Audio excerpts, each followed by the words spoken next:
नमस्कार बंधुरा आमार चैनल आहारी तृप्तिते आपनादेर सबाइके स्वागत जानाई। आमार आजकेर रेसिपि काँचकलार कोफ्ताकारी। आपनारा पुरो रेसिपिटा देखबेन, भालो लागले लाइक कमेंट और सबस्क्राइब करबेन। एखाने आमी एकटा मीडियाम साइजेर काँचकला निये सेगुलोके गोल गोल करे केटे निচ্ছি।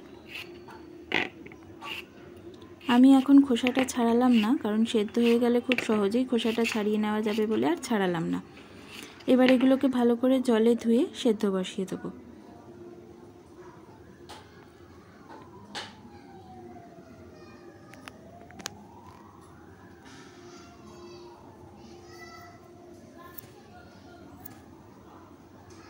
এখানে আমি দিয়ে দিচ্ছি একটু হলুদ। এবার একটা ঢাকা দিয়ে সেদ্ধ করে নেব। সেদ্ধ হয়ে গেছে, এখন আমি এগুলোকে তুলে ঠান্ডা জলে দিয়ে দেব।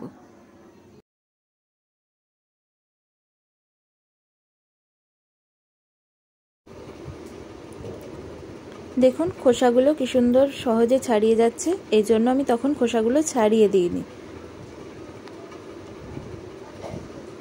একে একে সমস্ত খোসাগুলো ছাড়িয়ে নেব।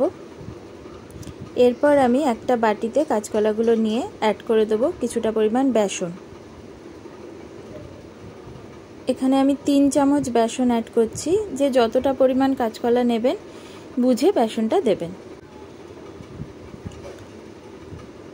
এরপর আমি এখানে দিয়ে দেব স্বাদমতো নুন,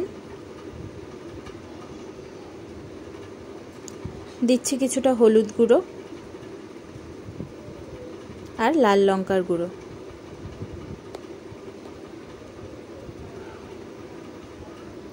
এবার সমস্ত কিছু ভালো করে মেখে নেব।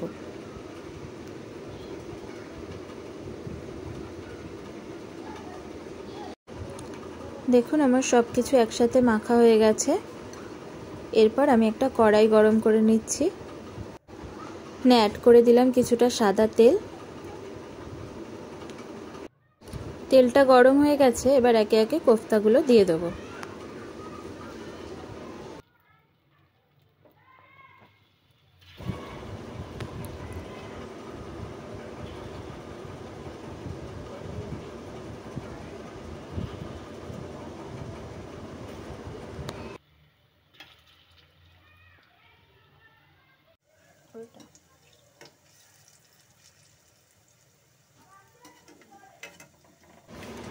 মিডিয়াম আছে আমি আস্তে আস্তে বড়াগুলো ভেজে নেব।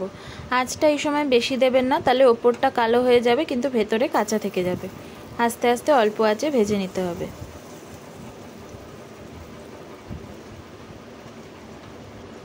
দেখুন বড়াগুলো প্রায় ভাজা হয়ে গেছে, গোল্ডেন ব্রাউন হয়ে এসছে। এবার আমি আস্তে আস্তে তুলে নিলাম।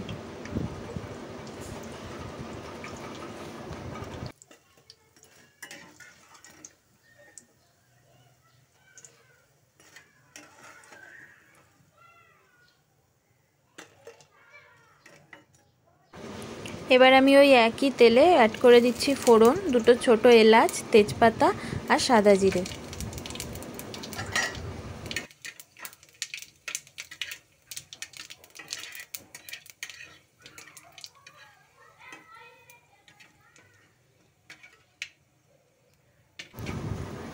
ফোড়নটা ভাজা হয়ে এসছে, এখন আমি এতে অ্যাড করে দিলাম ছোট করে কাটা আলু।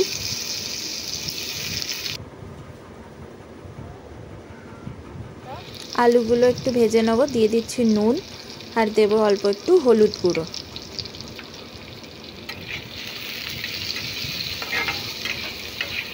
আলুটা একটু ভেজে নিয়ে এখন আমি এতে অ্যাড করে দেবো গুঁড়ো মশলা, ধনে গুঁড়ো, জিরে গুঁড়ো, হলুদ গুঁড়ো আর লঙ্কার গুঁড়ো।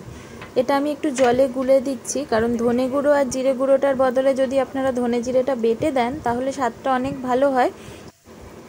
যেহেতু আমি এখানে বেটে দিতে পারিনি তাই জন্য একটু জলে গুলে দিলাম, তাহলেও টেক্সচারটা অনেকটা বাটা মশলার মতো লাগে। বাটা মশলার সেই স্বাদ তো আর আসবে না গুঁড়ো মশলায়, কিন্তু তাও জলে গুলে দিলে একটু স্বাদটা অন্যরকম হয়। এবার মশলা ধোয়া জলটা একটু দিয়ে আমরা কষিয়ে নেব।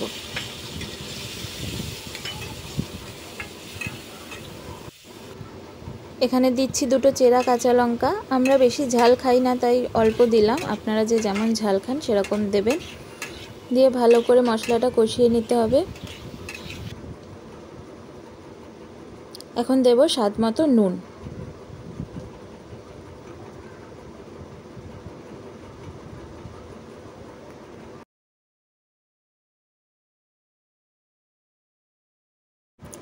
সামান্য একটু জল দিয়ে কষাবো যাতে মশলাটা তলায় লেগে না যায়।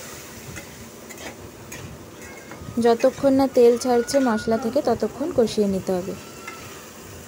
দেখুন মশলা থেকে প্রায় তেল ছেড়ে এসছে। এখন আমি এখানে অ্যাড করে দিচ্ছি জল, যাতে আলুগুলো সেদ্ধ হতে পারে ততটা পরিমাণ জল দিয়ে দেবো।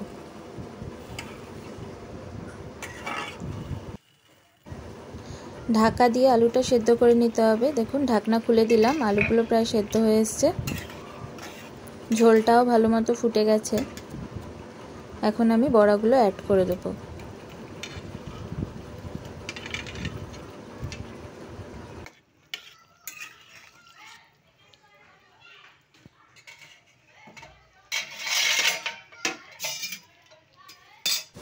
বড়াগুলো ঝোলের সাথে ফুটে এলে স্বাদ মতো চিনি দেবো। চিনিটা নুনের স্বাদটাকে ব্যালেন্স করার জন্য, এটা কেউ চাইলে স্কিপ করতে পারেন। আর দিচ্ছি একটু গরম মশলা।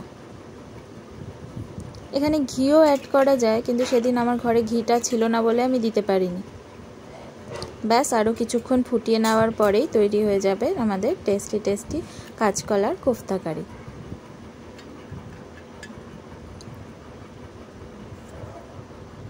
আপনারা বাড়িতে ট্রাই করবেন, ভালো লাগলে লাইক, কমেন্ট আর সাবস্ক্রাইব করবেন। Thank you.